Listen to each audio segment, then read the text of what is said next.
Assalamualaikum warahmatullahi wabarakatuh. Saya Faiz Raffi Surya Pradana dari TI 4304 ingin menjelaskan tentang makalah saya itu yang bertopiknya adalah pengaruh agregat permintaan dalam ekonomi Indonesia. Nah, agregat permintaan atau agregat demand adalah jumlah permintaan barang dan jasa dalam perekonomian pada tingkat harga tertentu. Dalam ekonomi terbuka, itu terdiri dari permintaan dari 4 sektor ekonomi makro, yaitu rumah tangga, bisnis, pemerintah, dan sektor eksternal. Untuk memahami permintaan agregat, mari kita gambarkan komponennya itu. Nah, jadinya itu permintaan agregat itu adalah rumah tangga ditambah bisnis ditambah pemerintah ditambah ekspor bersih. Nah, ini pada tahun 1998 Indonesia itu mengalami krisis moneter.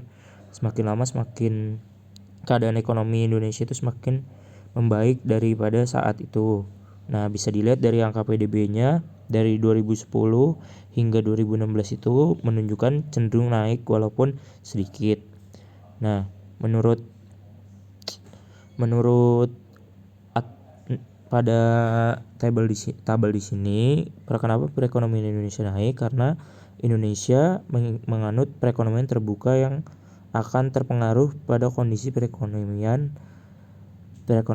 pada kondisi ekonomi global. Nah, menurut Atmaja pada 2001, negara yang perekonomiannya menganut perekonomian terbuka itu atau open economy country adalah negara yang telah membuka diri terhadap dunia internasional dengan turut terlibat dalam berbagai kegiatan perdagangan baik barang atau jasa.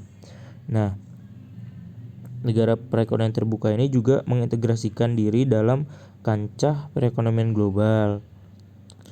Tentu saja Indonesia ini kan pasti menganut perekonomian terbuka, akan sangat terbantu oleh perekonomiannya dengan kegiatan perdagangan di dunia internasional. Pada saat Indonesia membuat barang dan jasa yang tidak bisa diproduksi ataupun biaya produksinya mahal, maka dapat mengimpor cukup untuk kebutuhan dalam negeri. Nah, dari gambar yang di atas ini tuh terjadi surplus ekspor pada 2011. Nah, setelah itu tuh malah terjadi penurunan, bahkan malah defisit, malah lebih banyak impornya yang ke Indonesia.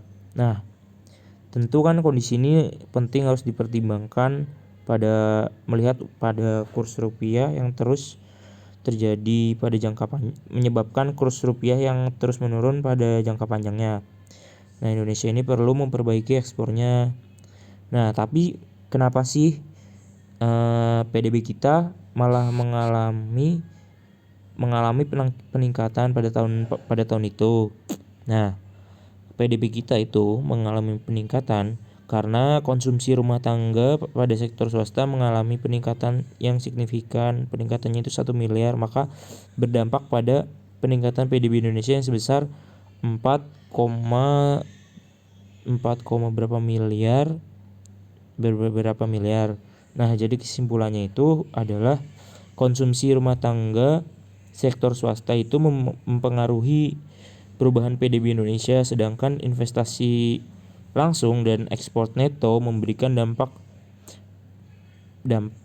tidak memberikan dampak nyata pada perubahan ekonomi. Oke, sekian dan terima kasih.